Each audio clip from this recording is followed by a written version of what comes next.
하이델베르크 요리문답 강의 43번째, 43번째 시간인데요. 오늘은 96, 97, 98문까지인데 쉽게 표현하면 제2계명입니다. 오늘 우리가 본문에서 보았지만 제2계명이 무엇인지 다시 한번 제가 읽어드리겠습니다. 너를 위하여 새긴 우상을 만들지 말고 또 위로 하늘에 있는 것이나 아래로 땅에 있는 것이나 땅 아래 물속에 있는 것에 아무 형상이든지 만들지 말며 그것들에게 절하지 말며 그것들을 섬기지 말라.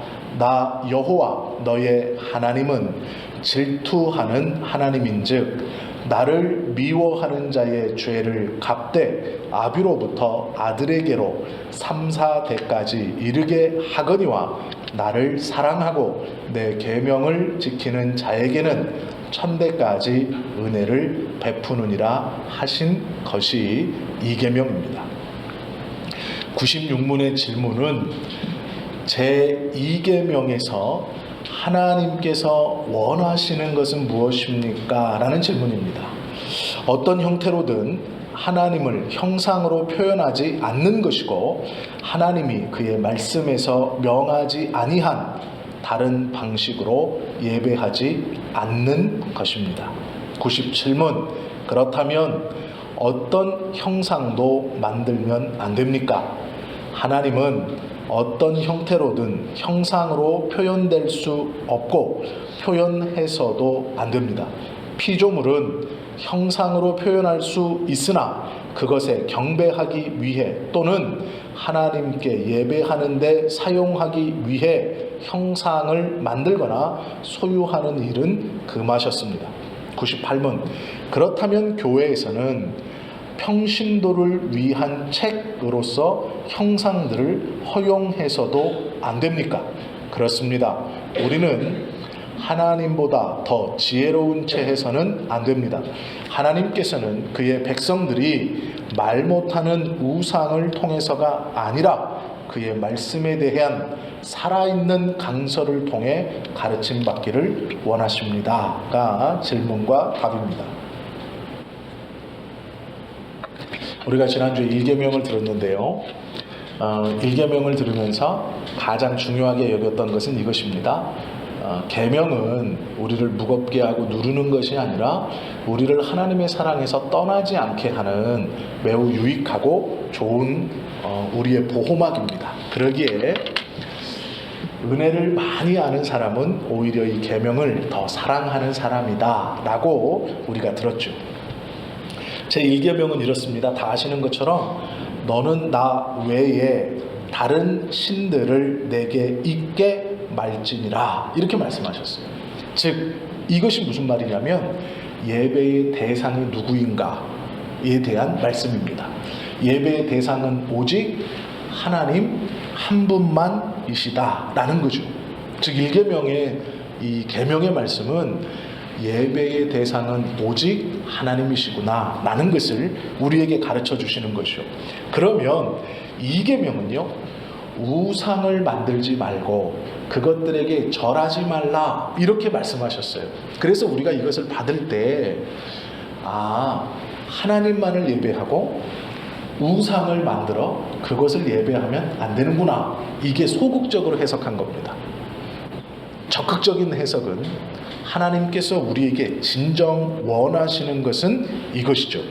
예배의 방법입니다. 즉 1계명은 예배의 대상이 누구인가, 구원자이신 여호와 하나님뿐이다 라는 것을 가르쳐 준다면 2계명 너는 나 외에 다른 신들을 내게 있게 말지니라 라는 것은 예배의 대상, 그리고 두 번째 계명은 어떠한 형상도 만들지 말고 그것들에게 절하지 말라 말씀하신 것은 예배의 방법입니다. 어떻게 어떠한 방법으로 예배를 하나님께 드릴 수 있는가라는 것이죠. 이게 무슨 얘기냐면요, 1계명은 예배 받으실 분이 누구인가, 2계명은 그럼 그 예배 받으실 분을 어떻게 예배하는 것인가 라는 것에 대한 가르침입니다. 우리가 이 이계명을 명확하게 이해하기 위해서는 꼭 알아야 될 것이 있습니다. 그것이 무엇이냐면 하나님이 맨 처음 이스라엘 백성들에게 나타나셨을 때의 모습입니다. 즉 시내산 꼭대기에 떨기나무에 불이 붙어서 모세를 부르시고 또 십계명을 주시면서 동일하게 산 꼭대기로 이스라엘 백성들을 인도하실 때 하나님이 어떻게 나타나셨는가, 그것을 우리가 보아야 하죠. 제가 읽어드리겠습니다. 신명기 4장 15절에서 16절까지 보면 하나님께서 현현하셨을 때, 이 땅에 그의 모습을 보이셨을 때 어떻게 보이셨는가가 기록되어 있습니다. 잘 들어보십시오.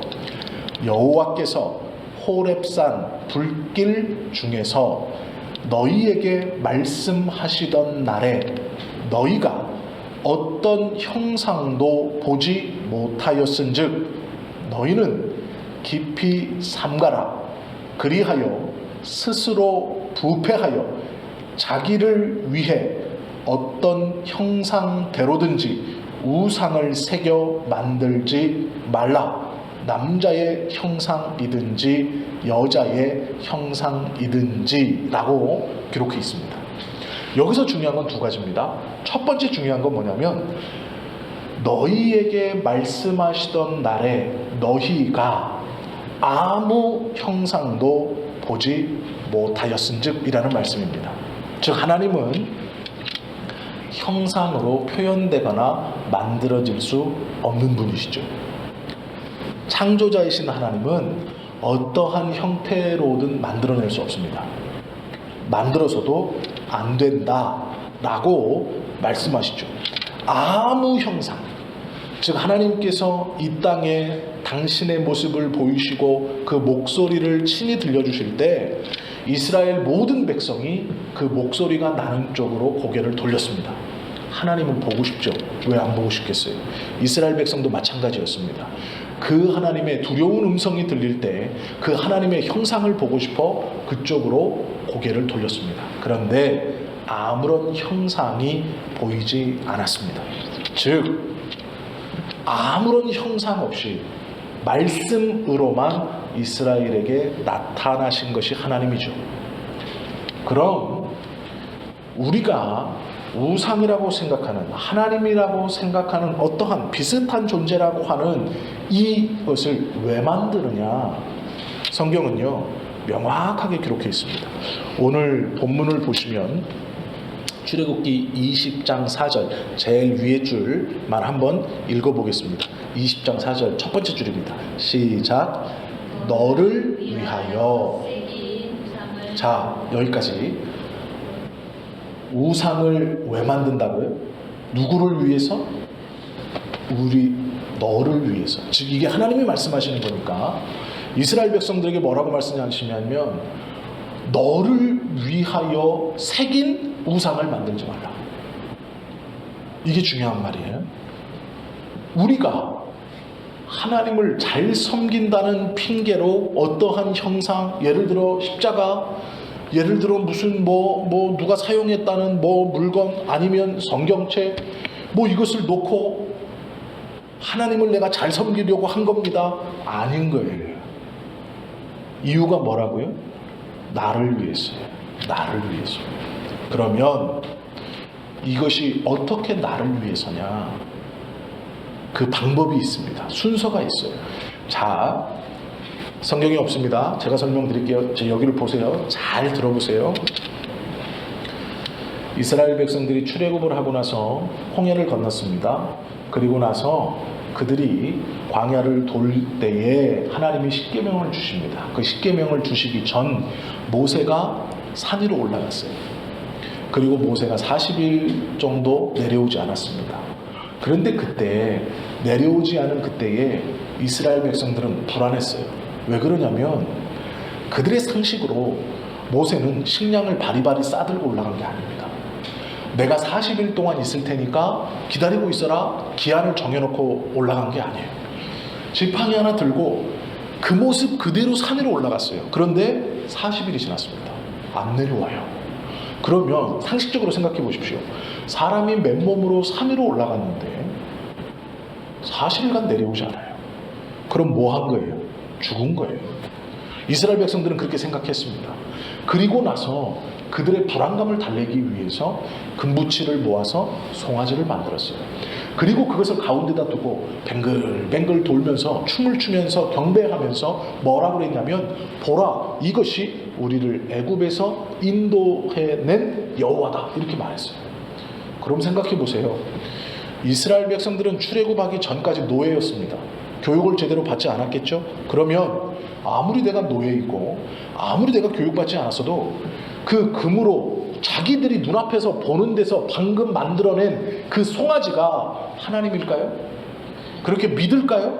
안 믿어요. 누구도 그렇게 얘기하지 않아요.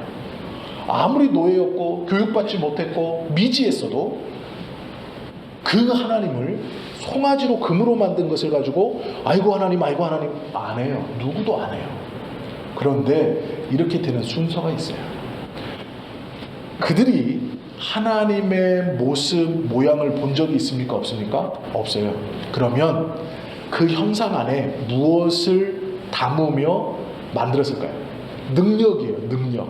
그 능력이 뭐냐면 하나님의 능력이에요. 즉 뭐냐면 하나님의 형상을 본 적이 없어서 똑같이 하나님의 형상을 봤으면 비슷하게라도 조각이라도 할 텐데 본 적이 없기 때문에 능력, 즉 파워, 힘, 성질, 불, 바람, 흑암, 이런 것들을 그 안에 그 능력, 자기가 느낌, 자기가 하나님이라고 인식하는 그 인지, 그걸 만들어 놓은 거예요. 그런데 뭘로 만들었느냐? 그 당시에 자기들이 알고 있는 애굽에서 보았던 것들 중 지금 내가 만들 수 있는 것, 그리고 잘 만들 수 있다고 생각하는 것, 그것들 중에 강력하다고 느끼는 것을 만들어 놓은 거예요. 이해가 되셨죠? 자, 하나님의 형상을 서로 만들어 놓은 게 아니에요. 자기들이 기대하는 힘이나 능력을 송아지로 표현해 놓은 겁니다. 그리고 나서 그 송아지를 만들어 놨어요. 그랬더니 그 송아지를 방금 만들었을 때 이스라엘 누구도 이것을 하나님이라고 말하지 않아요. 누구도 말하지 않습니다. 처음에는 말하지 않아요. 왜요? 금으로 만든 송아지인 걸 누구나 다 알고 있어요. 그런데 이걸 만들 때 그 하나님의 힘과 능력을 형상화해서 송아지 모양으로 만들어 놨습니다. 그리고 나서 그 사람들을 바로 붙들어서, 아니 지금 이 금으로 송아지를 만들었는데 이 송아지가 하나님입니까? 라고 물으면 아무도 아니요, 이게 어떻게 하나님입니까? 이렇게 다 대답할 거예요. 그건 송아지지 하나님이 아니에요. 그럼 왜 만들어 놨느냐?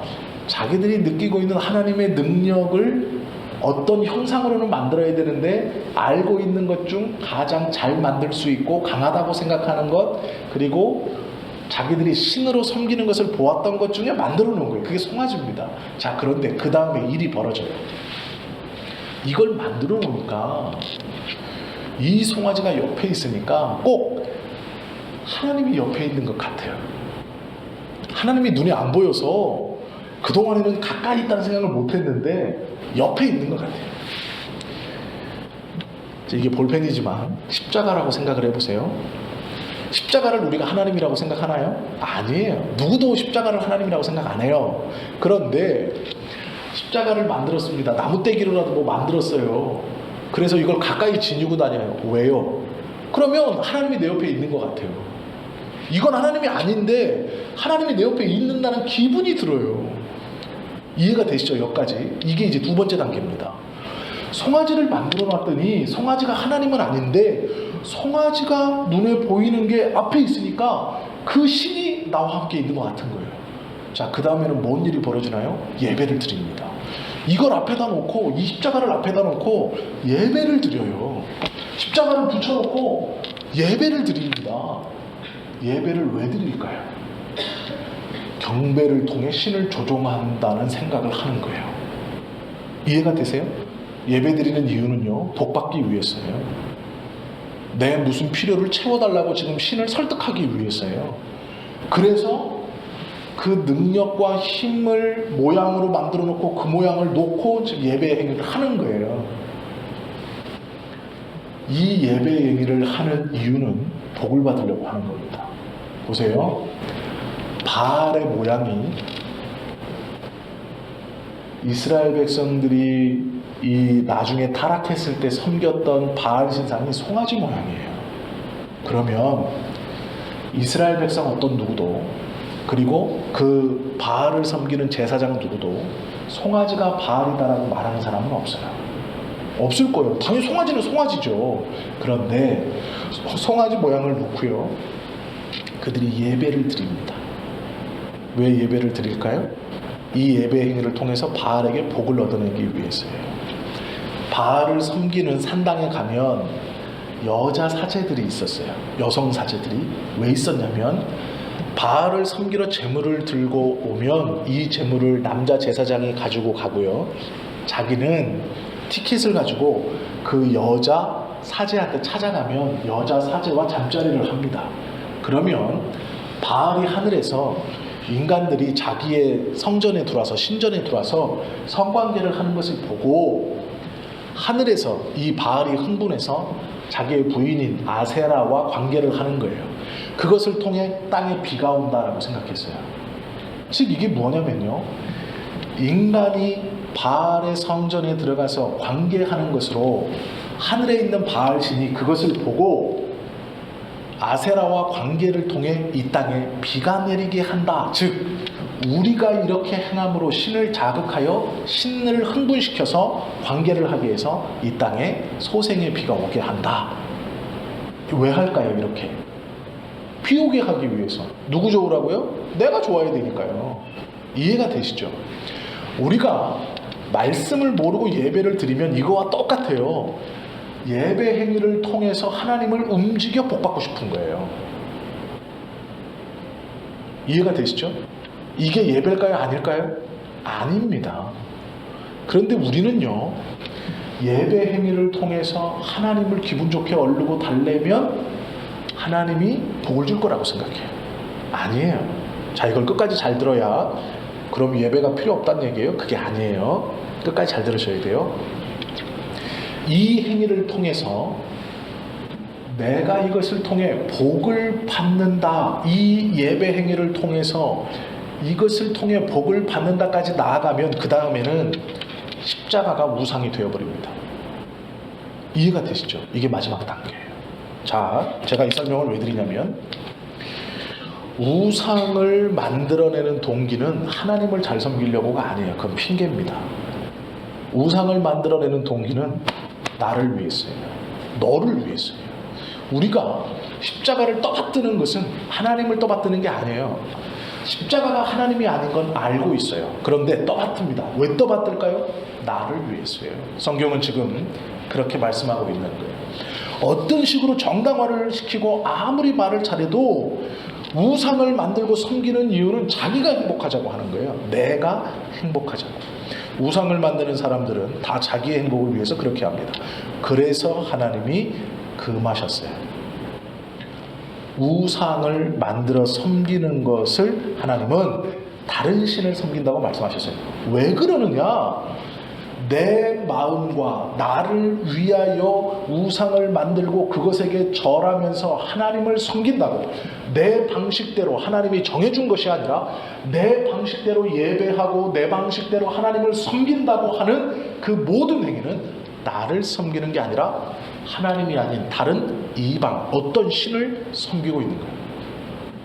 즉 하나님께서 명령하신 주님의 교회에서 예배하지 않고 지금 이 시간 만약 다른 곳에서 내 방식대로, 내가 내 마음대로, 내 어떠한 대로 나는 지금 찬송을 부르고 기도를 하고 내가 교회는 못 가지만 여기서 이렇게 하는 게 예배일까요? 아니에요. 엄밀히 말하면 그건 다른 신을 섬기고 있는 우상 숭배예요. 그렇게 하는 이유가 뭔데요? 내 행복과 내 만족을 위해서잖아요. 이걸 잘 구별하셔야 돼요. 하나님께서, 우리가 착각하는 게요, 하나님은요, 나 여호와는 질투하는 하나님인 즉 이라고 말씀하셨어요. 그러면서 뭐라 그랬냐? 나를 미워하는 자라고 표현했어요. 우리는 이렇게 생각해요. 내가 하나님을 섬기는 건 진심입니다, 주님. 그러나 지금은 저의 여러 가지 상황과 사정이 있어서 하나님께서 명령해 주신 그 예배의 방식과 예배의 전통과 예배대로 하나님을 높이지 못하고 지금은 내 상황이 이러니 내 형편과 상황에 맞추어 하나님을 섬기는 것이 진심이니까 지금은 내가 이렇게 TV를 보거나 다른 곳에 가거나 인터넷을 통해서 아니면 혼자서 예배를 드리고 있습니다.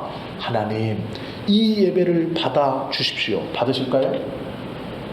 오늘 이 말씀대로 한번 판단해 보세요. 받으실까요? 안 받으세요. 그걸 뭐라고 하세요? 안 받으시고 이해해 주는 것이 아니고 나를 미워하는 자라고 표현하세요. 나를 미워하는 자이기 때문에 벌을 3대까지 내리겠다라고 말씀하세요. 그게 오늘 말씀이에요. 즉 우리가 하나님의 말씀을 모르면 나를 위하여 나 편한 대로 하나님께 예배의 방식으로 나아가는 거예요. 나 편한 대로, 내 만족, 내 감정, 내 상황, 나 편한 대로. 그건 하나님이 받으시지 않는 예배일 뿐 아니라 하나님은 그러한 사람에게 나를 미워하기 때문에 나도 너를 미워한다. 미워하는 것뿐만 아니에요. 나를 미워하기 때문에 벌을 내린다라고 말씀하세요. 자, 하나님이요 토시 하나 안 틀리고 똑같은 말씀을 출애굽기 20장 5절 6절, 신명기 5장 9절 10절에 2번 하셨어요. 오늘 출애굽기 말씀은 우리가 읽었죠. 신명기 5장 9절 10절 말씀 제가 읽어드릴게요. 그것들에게 절하지 말며 그것들을 섬기지 말라. 나 내 하나님 여호와는 질투하는 하나님인즉 나를 미워하는 자의 죄를 갚되 아버지로부터 아들에게로 3, 4대까지 이르게 하거니와 나를 사랑하고 내 계명을 지키는 자에게는 1000대까지 은혜를 베푸느니라. 제가 지금 출애굽기 20장 5절 6절을 읽은 게 아니고요. 신명기 5장 9절 10절을 읽었어요. 그런데 똑같죠, 두 말씀이. 왜 똑같을까요? 왜 똑같을까요? 중요하니까 똑같은 거예요. 중요하니까. 토시 하나 안 틀려요. 여기서 말씀하시는 게 그거예요. 예배의 방법을 하나님이 정해줬어요. 그런데 우리는 우리 소견에 옳고 내 마음, 내 환경, 내 기쁨, 내 어떠한 것에대로 예배의 방법을 바꿔가고 있다는 거예요. 내가 진심으로 주님을 사랑하니까 이 정도는 이해해 주시겠지. 아니요. 이해하지 못하시는 것뿐만 아니라 나를 미워하는 자래요. 그래서 3대까지 벌을 내릴 거예요. 그런데 그 뒤에 말씀 가만히 보세요. 내 계명을 지키는 자, 하나님의 말씀대로 예배하는 자, 그 자에게 어떻게 한다고요? 1000대까지 은혜를 주신대요. 하나님은 하나님의 방법으로 예배하고 주님이 원하시는 대로 경배받기를 원하시는 분이에요. 왜 그러시냐? 하나님은 하나님이시기 때문에 그래요. 홀로 지존하시고 무소부재하시며 모든 것을 하시고 스스로 자족하시고 자존하시는 분이시기 때문에 그래요. 우리의 어떤 행위가 단 털끝이라도 하나님을 강하게 하거나 약하게 하는 게 아니에요. 하나님은 절대자이시며 하나님이세요. 그러기에 하나님은 당신이 정한 예배의 방법대로 경배받기를 원하시는 거예요. 그러기에 우리 피조물은 내 감정, 내 어떠함이 아니고 하나님께서 정하신 그 방법대로 예배해 나아가는 거예요. 그것이 계명을 지키는 길이고 1000대까지 복을 받는 비밀입니다. 그런데 많은 사람들은요, 내가 하나님을 잘 믿기 때문에 조금만 바꿔서 하나님 내 진심은 이것입니다. 하나님 아시잖아요. 내 진심과 내 마음은 아시죠. 그러나 내 형편이 이렇기 때문에 이렇게 하시는 것 하나님 이해하시죠. 아니요. 3, 4대까지 벌 받을 짓이에요.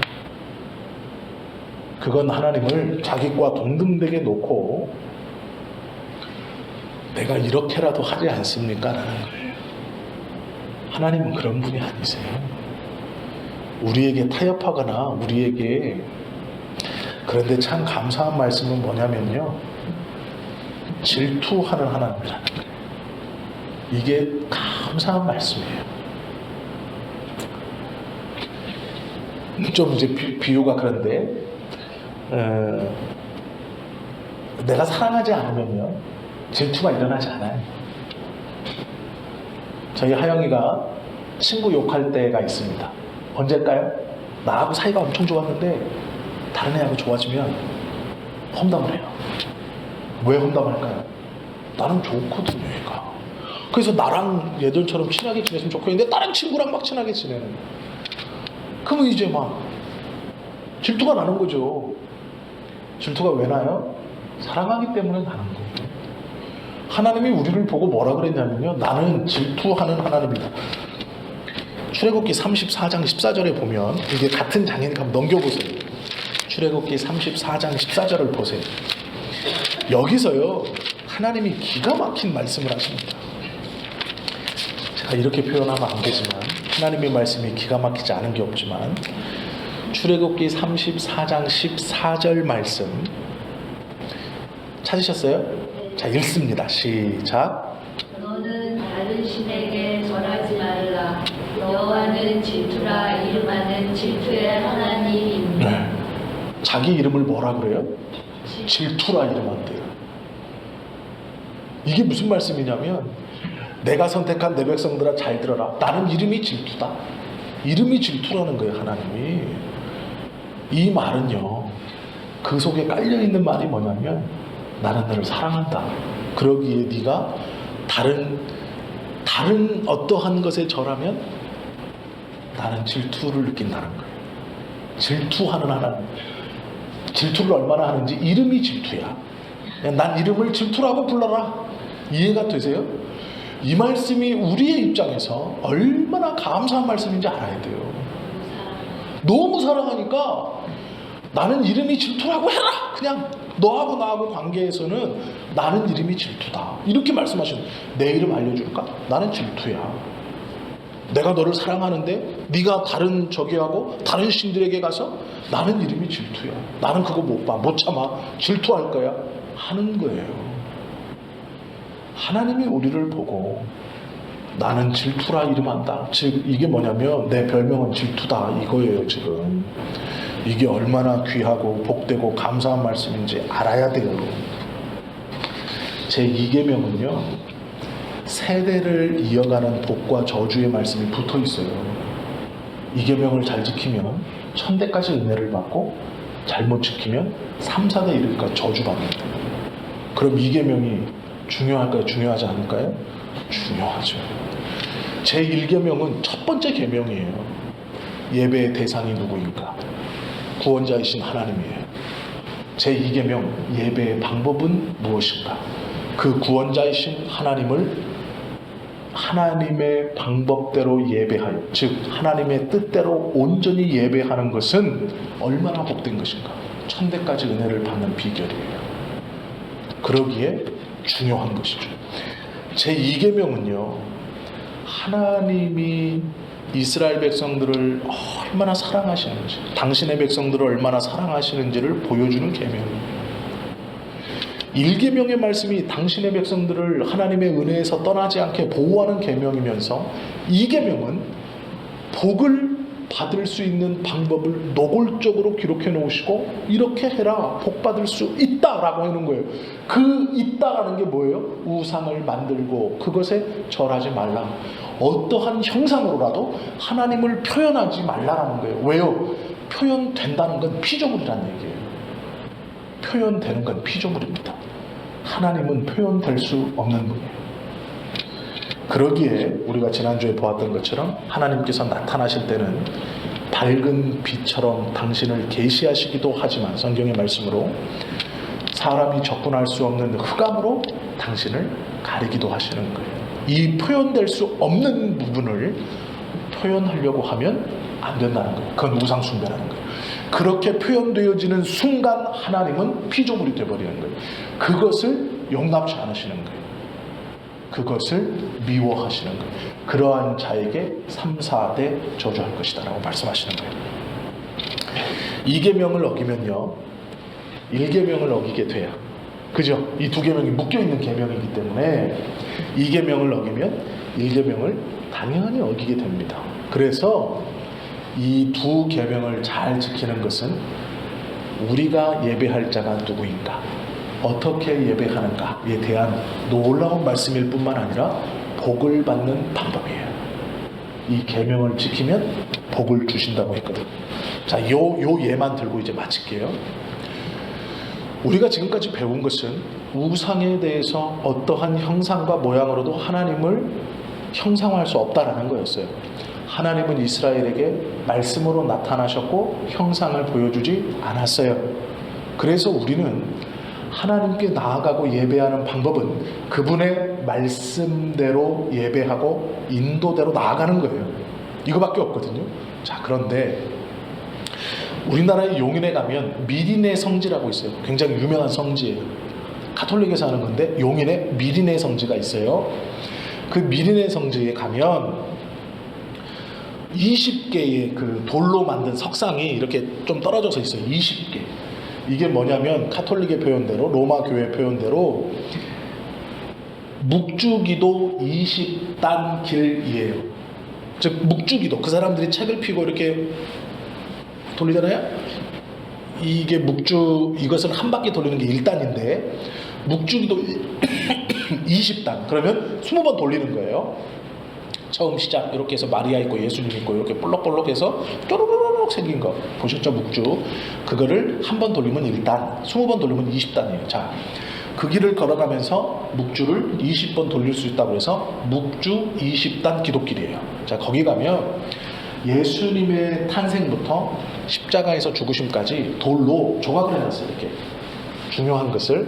그래서 성도들이 그 길을 걸어가면서 예수님의 탄생과 죽으심까지 묵주를 돌리면서 맞춰진 기도문을 읽고 예수님의 생애에 대해서 생각하는 거예요. 얼마나 이론적으로 좋아요.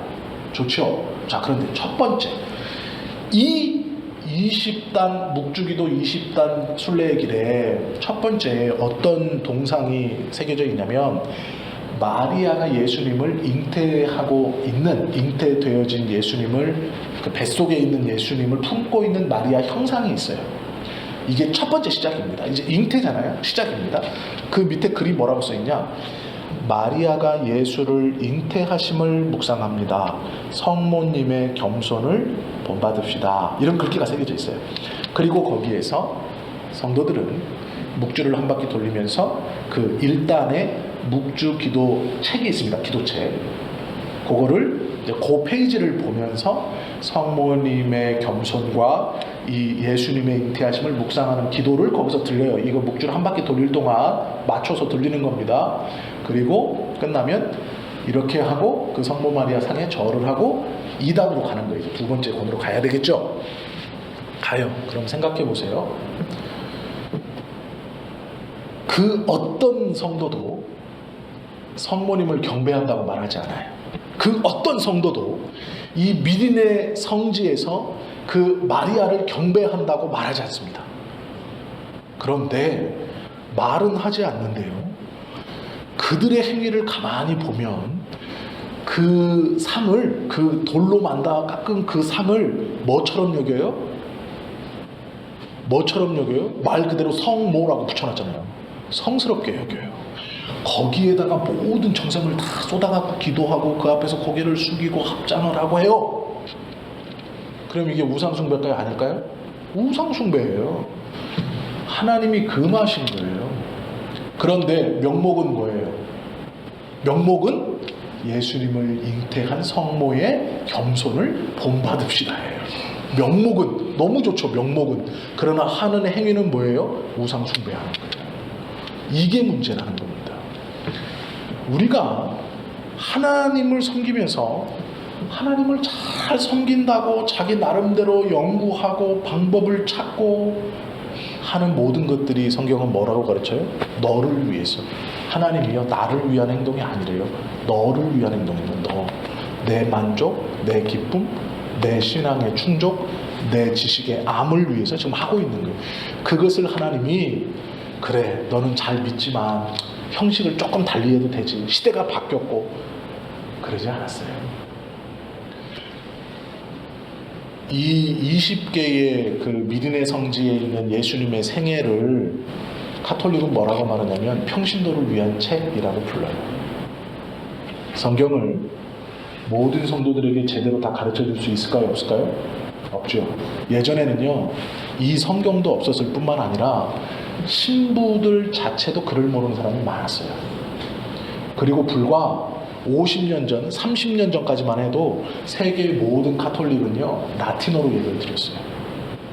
한국말 안 썼습니다. 무조건 라틴어로 했어요. 그러면 예수님이 라틴어를 썼나요? 아니에요. 예수님이 히브리어를 썼어요. 그러면 히브리어로 예배드려야죠. 근데 라틴어를 썼어요. 왜 라틴어를 썼을까요? 교황이 이탈리아 사람이었기 때문에 그래요. 그 라틴어를 썼어요. 고대 언어를. 자, 보세요.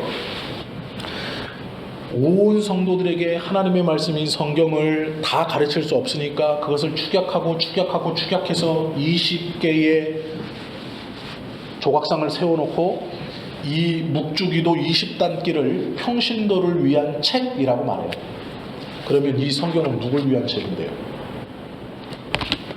이 성경을 다 가르치지 못하니까, 성도들이 이해하지 못하니까 20개 돌조각상을 꾸며놓고 예수님의 탄생부터 죽으심까지 해놓고 글을 모르는, 아니면 이 복음의 성경에 대해서 잘 배울 수 없는, 그리고 다 가르칠 수 없다는 핑계로 그 20개의 돌조각상 앞에서 하나하나 배워가면서 복음을 깨달아간다. 성도들을 위한 책, 평신도를 위한 책, 이렇게 써놨어요.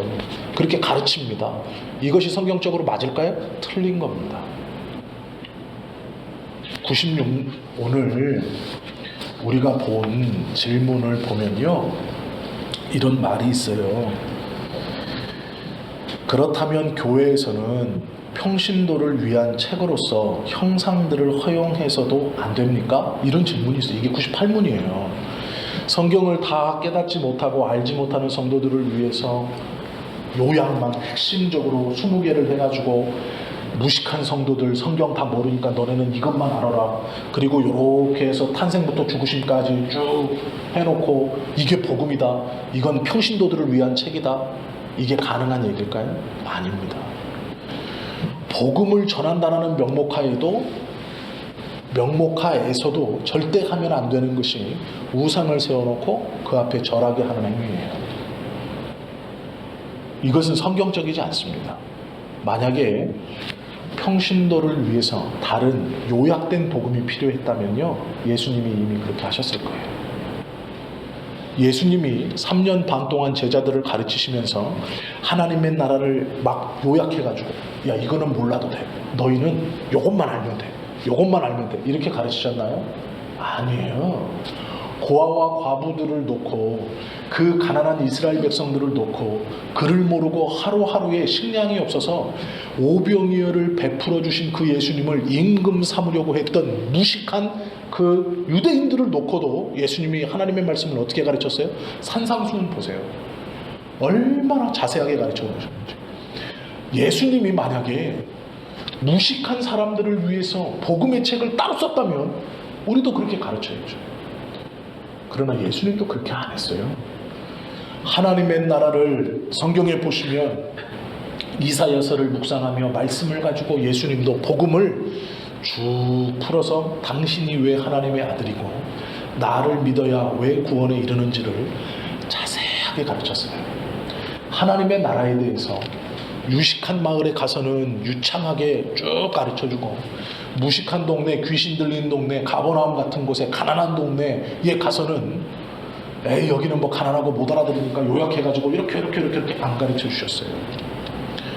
예수님은 모든 사람에게 하나님의 나라를 동일하게 선포했고, 동일하게 가르쳤고, 동일하게 전하셨어요. 그리고 그 사람들도 그 말씀을 듣고 동일하게 변화받고 동일하게 하나님 안으로 돌아왔습니다. 예수 그리스도를 믿었어요. 우리가 하나님보다 지혜로운 채 하지 말라라는 이 말씀을 꼭 기억해야 돼요. 그것이 좋은 것이고 바른 것이었다면 예수님이 벌써 그렇게 하셨을 거예요. 그런데 예수님은 평생 그 12명의 사람들을 중심으로 하나하나 가르치시고, 그 가르치심 끝에서도 이들을 위해서 성령을 보내어 복음의 말씀을 온전히 깨닫게 하신 이유는 뭐냐면, 왜 요약하지 않으셨냐면 그것이 하나님의 방법이 아니에요. 그런데 교회가 무식한 성도들, 성경을 다 모르지, 그렇기 때문에 핵심만 요약해서 20개로 스테인드 글라스에 예수님의 뭐 이렇게 해놓고 자, 이 그림 보세요. 성경 어렵게 읽으실 필요 없어요. 자, 요거 설명합니다. 자, 요게 탄생이고 이런 일에서 막 은혜가 되지요. 이게 복음입니다. 이렇게 하면 될까요? 안 될까요? 안 돼요. 그건 말이 안 되는 겁니다. 하나님의 말씀인 성경을 교회는 온전히 가르쳐야 될 책임이 있는 거예요. 또 성도는 그것을 온전히 가르치고 온전히 받았고 온전히 배워야 될 의무가 있는 거예요.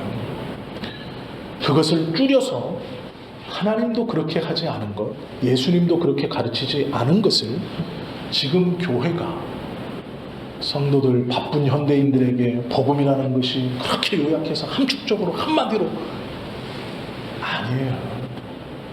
그렇게 가르치는 건 복음이 아닙니다. 하나님의 말씀이 아닙니다. 성경은 그렇게 가르치지 않았어요. 그 행위를 우상 숭배라고 하는 거예요. 내가 하나님 믿는 것은 진심이지 않습니까? 그런데 하나님 방법을 조금 바꾸겠습니다. 우리 하나님이 그렇게 해라. 아니에요. 이해 못하세요. 이해 안 하세요. 나를 미워하는구나. 3, 4대까지 저주받을 거야. 이렇게 말씀하세요.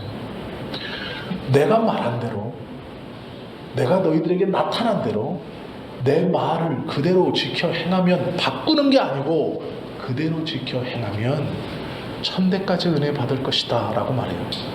그 자가 나를 사랑하는 자이므로 내가 1000대까지 은혜를 줄 것이다 약속하신 분이 하나님이시다 라는 거예요. 무지한 자들을 배려한다고 변명할 것이 아니고요, 말씀을 잘 가르쳐서 말씀에 무지한 자들이 들어 복음을 잘 깨닫도록 해야 할 것이 교회의 책임입니다.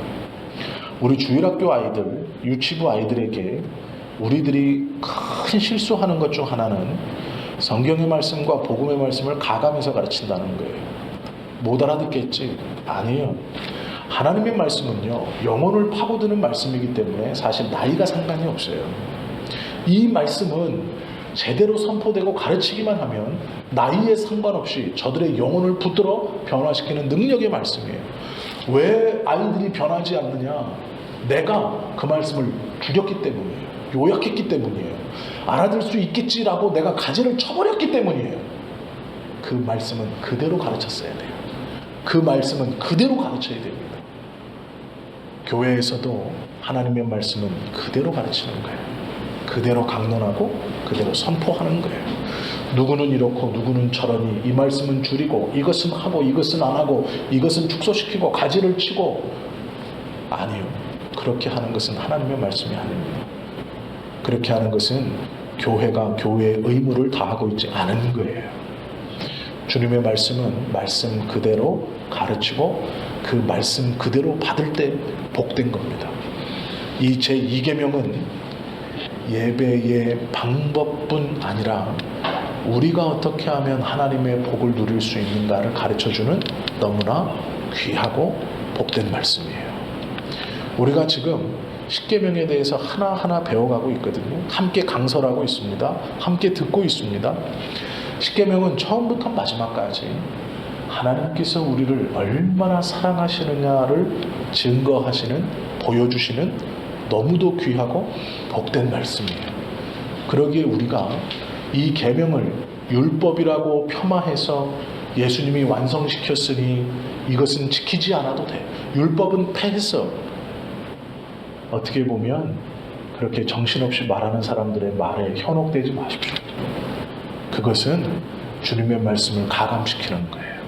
자기들의 판단입니다. 하나님의 말씀은 모든 말씀이 살아있고 모든 말씀이 지금도 그 주님의 뜻이 무엇인가를 제대로 알기만 하면 그 모든 말씀 속에 우리가 주님의 사랑을 느낄 수 있어요.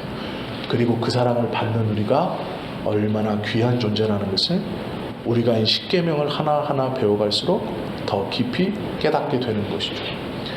그 하나님께서 오늘 우리에게 복을 주시려고 이 계명의 말씀을 함께 나누게 하셨습니다. 이 말씀 붙들고 하나님의 방법대로 우리 하나님을 잘 섬겨서 천대까지 복을 누리는 우리 모두가 되실 수 있기를 예수님의 이름으로 축원합니다. 기도하시겠습니다.